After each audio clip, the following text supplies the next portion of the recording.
guys, welcome to this update video. I trust and hope you're doing amazing. And we're going to be talking about what is going on across the North Atlantic. But just before I delve into the details, just want to let you guys know, if you did not see that community post that I made about 2 days ago, that I have posted a new video on my second channel, Weather Extras. Now this video covers a popular claim of snow in Jamaica. So I break down the science behind snow, we explore Jamaica, the typical temperatures, and whether or not there has actually been any accumulation. So you can go ahead and check it out. The link is in the pinned comment below, but let's get on with the update. So as we take a look at the infrared satellite imagery, we can see that there's some moisture across some areas. We've got these low pressure systems moving out of the US and across the Atlantic and towards Europe.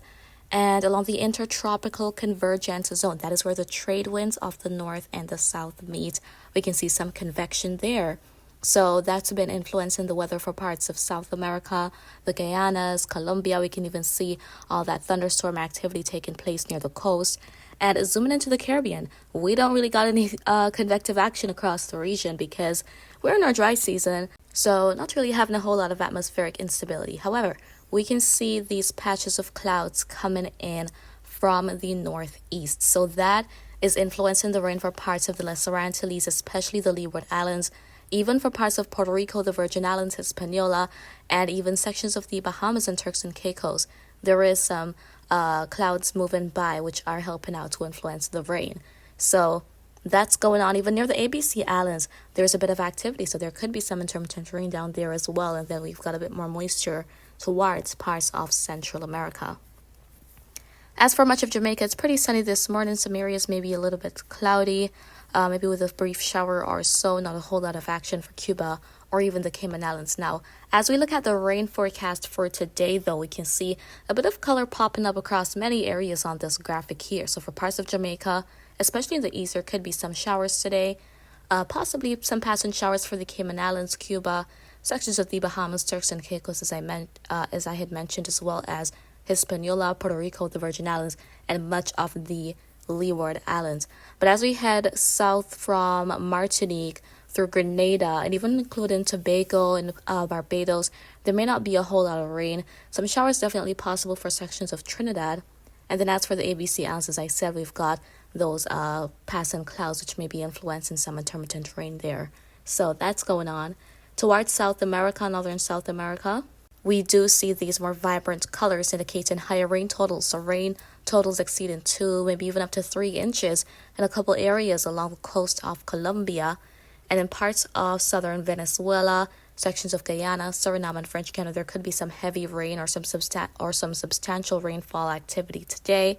Heading to Central America for parts of Panama, going to Nicaragua, Honduras, the Bay Islands, sections of Belize, especially in the south, central Guatemala, and even towards a few spots in Mexico, there could definitely be some substantial rainfall activity today.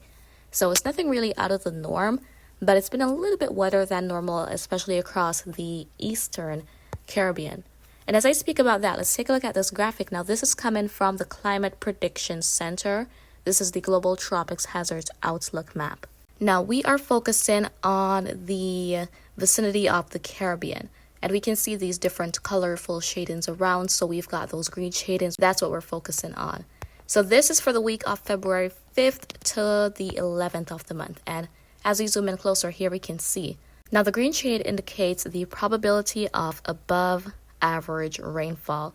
So we can definitely see that you've got the eastern, well, most of the eastern Caribbean highlighted within that darker green shade in parts of Puerto Rico, the Virgin Islands, most of the Lesser Antilles, and then a lighter green shade for other areas such as parts of the Dominican Republic, going to Central America, South America. So that is indicating the chance of above average rain. Now, the darker shading indicates a higher chance. So it's likely that within that time period, there could be a bit more rainfall than normal within those areas. Things likely to be on the pretty typical side for Jamaica, the Cayman Islands, Cuba, the Bahamas, Turks and Caicos, and much of Hispaniola. So that is expected as we're going to be heading into the next 7 days or so. And it's also been quite windy across the region. Many of us can attest to that. It's been very windy.